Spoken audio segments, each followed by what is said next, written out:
My dear students, आज हम जो है ये डिस्कस करने वाले हैं कि how we learn chemistry. Chemistry हम कैसे सीखें, कैसे जाने। अब जो है अगर आप देखें तो हमारा जो 22 ईयर का एक्सपीरियंस है, उस एक्सपीरियंस के आधार पर हम देखते हैं कि अक्सर जो है एग्जाम के समय जो है बच्चे या आप लोग काफी कंफ्यूज हो जाते हो कि हमें क्या पढ़ना चाहिए, कैसे पढ़ना चाहिए। हम आपको फॉर 12th हम स्पेशली आपको बता दें कि आपकी जो केमिस्ट्री है या आपकी जो केमिस्ट्री की बुक है ये 3 पार्ट में बटी हुई है। एक आपका पार्ट है फिजिकल केमिस्ट्री। फिजिकल केमिस्ट्री में अगर आप देखोगे तो आपको जो लेसन मेंशन है, फर्स्ट लेसन सॉलिड स्टेट है, उसके बाद सॉल्यूशन है, इलेक्ट्रोकेमिस्ट्री है, केमिकल काइनेटिक्स है, एक्सट्रैक्शन ऑफ मेटल है। बात करें हम इनऑर्गेनिक केमिस्ट्री की, तो इनऑर्गेनिक केमिस्ट्री में आपको क्या दिया हुआ है? आपको पढ़ना है पी ब्लॉक, आपको पढ़ना है कोऑर्डिनेशन कंपाउंड या कॉम्प्लेक्स कंपाउंड। और ऑर्गेनिक की बात करेंगे, जो पेपर 2 पूरा आपका ऑर्गेनिक है और उस ऑर्गेनिक में काफी हम कंफ्यूज रहते हैं। तो सबसे पहले आज हम ये जानें कि हमको केमिस्ट्री पढ़ना कैसे है। इफ यू स्टूडेंट आर 12, अगर आप 12th के स्टूडेंट हैं तो सबसे पहले तो आपको जो भी जैसे हम एनसीईआरटी बुक मेंशन कर रहे हैं, जो एनसीईआरटी बुक्स हम पढ़ रहे हैं, टू द पॉइंट सबसे पहले आप सेलेक्टेड लेसन है। सेलेक्टेड लेसन वो ले जो वेटेज हो। अगर हम ऑर्गेनिक की बात कर रहे हैं तो जो हमारा पहला लेसन है haloalkane haloarene, alcohol phenol ether, aldehyde ketone carboxylic acid और बायोमॉलिक्यूल, ऐसे लेसन है। और उस लेसन में टू द पॉइंट जितनी भी एनसीईआरटी बुक में जो भी पॉइंट्स दिए हुए हैं, जो भी एक्सरसाइज है वो करें। अदर बुक अगर हमको लेना हो तो केवल ओनली वन एक रेफरेंस बुक ले। आप कुछ ऐसे लेसन को सिलेक्ट करें जो वेटेज है, जिसका वेटेज ज्यादा है, उस लेसन को आप कई बार पढ़ें, 2 बार पढ़ें, 3 बार पढ़ें। और उस रिएक्शन की आप सबसे पहले मैकेनिज्म जानने की कोशिश करें। हम जो है उस रिएक्शन को रटने की कोशिश ना करें, मैकेनिज्म कि रिएक्शन हो कैसे रहा है। अगर ऑर्गेनिक है तो उसमें कुछ रूल है, मार्कोनिकॉफ रूल है, एंटी मार्कोनिकॉफ रूल है, ये इन सब चीजों पर हम विशेषकर अपना ध्यान दें। देखो, हमको अगर नंबर अच्छा लाना है, पास तो सभी होते हैं, लेकिन अगर हमको नंबर अच्छा लाना है तो हमको सबसे पहले अपना जो जोश है, जोश के साथ साथ होश को भी मेंटेन करना है। अगर हमारा जोश और होश दोनों मेंटेन हुआ तो ही हम अच्छा नंबर स्कोर कर सकते हैं। जनरली होता क्या है, हम रैंडमली पढ़ते चले जाते हैं, रैंडमली पढ़ते चले जाते हैं। हमारा जो है जोश कब आता है या होश कब आता है? जब एग्जाम नजदीक आता है, जब प्री बोर्ड का टाइम आता है। तो प्री बोर्ड या एग्जाम के समय हम इधर उधर के मटेरियल्स, ये चीजें वो चीजें, नेट से ये सब चीजें पढ़ेंगे।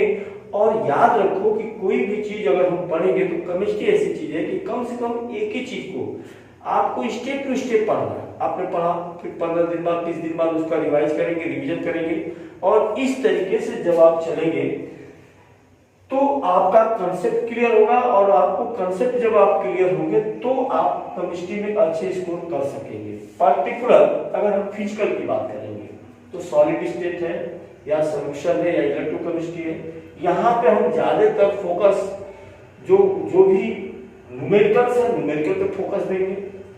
इनऑर्गेनिक के लिए अगर हमको पी ब्लॉक है, पी ब्लॉक का वेटेज काफी है। पी ब्लॉक जानने के लिए सबसे पहले हमको बेसिक कंसेप्ट पीरियोडिक टेबल का समझना होगा। पीरियोडिक टेबल में पीरियड में क्या प्रॉपर्टी चेंज होती है, ग्रुप में क्या चेंज होता है, क्योंकि वहां पे हम पी ब्लॉक में ग्रुप या फैमिली डिस्कशन पढ़ेंगे। तो फैमिली डिस्कशन के लिए हमको पीरियोडिक टेबल का वेल नोन होना बहुत जरूरी है, तो हम इसमें अच्छा कर पाएंगे। कॉम्प्लेक्स एक न्यू मेंशन सिलेबस है, जो कॉम्प्लेक्स है कोऑर्डिनेटेड कंपाउंड, जहां हम उनके नेमिंग सिस्टम पढ़ेंगे, उनका हाइब्रिडाइजेशन पढ़ेंगे, उनका स्ट्रक्चर पढ़ेंगे। तो जो भी लेसन आप ले पढ़ने के लिए सबसे पहले उस लेसन के हर पॉइंट का जो भी डाउट हो अपने दिमाग में कंसेप्ट उसका क्लियर करें, उसको समझें। उसको समझने के लिए चाहे आपको जो तरीका लाना पड़े, रटने की कोशिश नहीं करें। अगर आप रटेंगे निश्चित है वो भूल जाएगा, समझेंगे तो काफी दिनों तक याद रहेगा।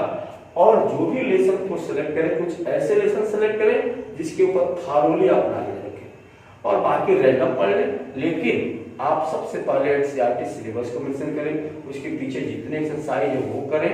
उसको बाद जो है मान लो अगर आपने सिलेबस मेंटेन कर लिया, आपने उसको रीड कर लिया, तो बाकी जो भी कम वेटेज वाले लेसन है उनको आप लाइटली भी पढ़ सकते हैं।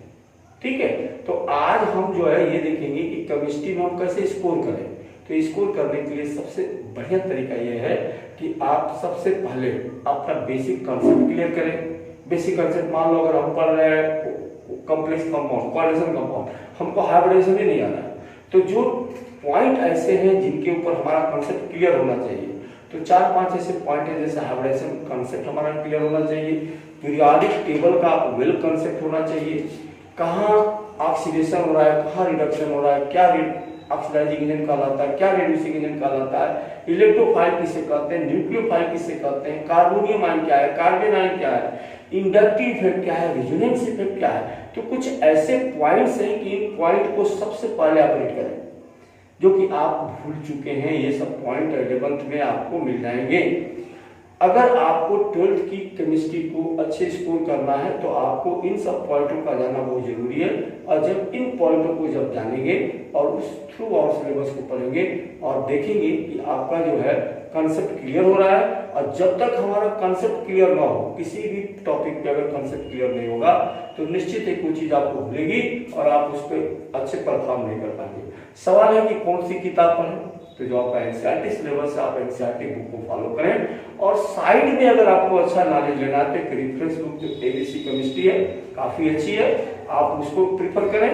और आप जो भी टॉपिक उठाएं उसको रटने की कोशिश मत करें। अगर ऑर्गेनिक केमिस्ट्री, बहुत लड़कों का कहना है कि ऑर्गेनिक में रटना पड़ता है, बिल्कुल गलत। आप उस रिएक्शन के पैटर्न को समझें, उस रिएक्शन के मैकेनिज्म को समझें क्या है, और इस तरीके से जब उसमें कुछ जगहों पर ऐसा आता है कि कुछ रूल फॉलो होते हैं, जैसे मार्कोनिकॉफ रूल हो गया, एंटी मार्कोनिकॉफ रूल हो गया, या इस तरीके की जो मैकेनिज्म है जहां पे आ रहा है, या डिहाइड्रेशन ऑफ अल्कोहल की जो मैकेनिज्म है, तो उस मैकेनिज्म पे सबसे पहले कंसेप्ट आप क्लियर कर ले, वो रिएक्शन अपने आप आपके दिमाग में रीड हो जाएगी। जहां तक पी ब्लॉक का है, पी ब्लॉक में जो भी है ये कहा जाता है कि काफी थियोरेटिकल रिलेशन है, उसको काफी रटना पड़ेगा, बिल्कुल गलत।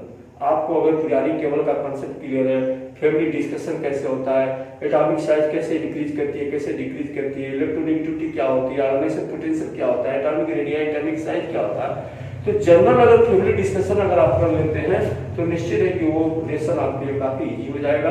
तो मेरा ये व्यू है कि जो भी लेसन आप लें सबसे पहले कुछ वेटेज वाले लेसन को सिलेक्टेड करें, उनको थारोली आप रीड करें ताकि उनके अंदर से कुछ भी क्वेश्चन आए आप उसका जवाब दे दें। और उसके बाद जो हल्के वेटेज वाले लेसन हैं उनको आप जो है रफली भी पढ़ सकते हैं, लेकिन आपको ये मान के चलना है कि आपको अगर अबाव 90 आना है तो जो भी मटेरियल्स आपको पढ़ना है कम से कम ये जान लीजिए कि उस चीज का कम से कम एग्जाम के पहले 3 से 4 बार आपका रिवीजन हो जाना चाहिए, तब वो बातें आपके दिमाग में इन होगी। Okay, thank you.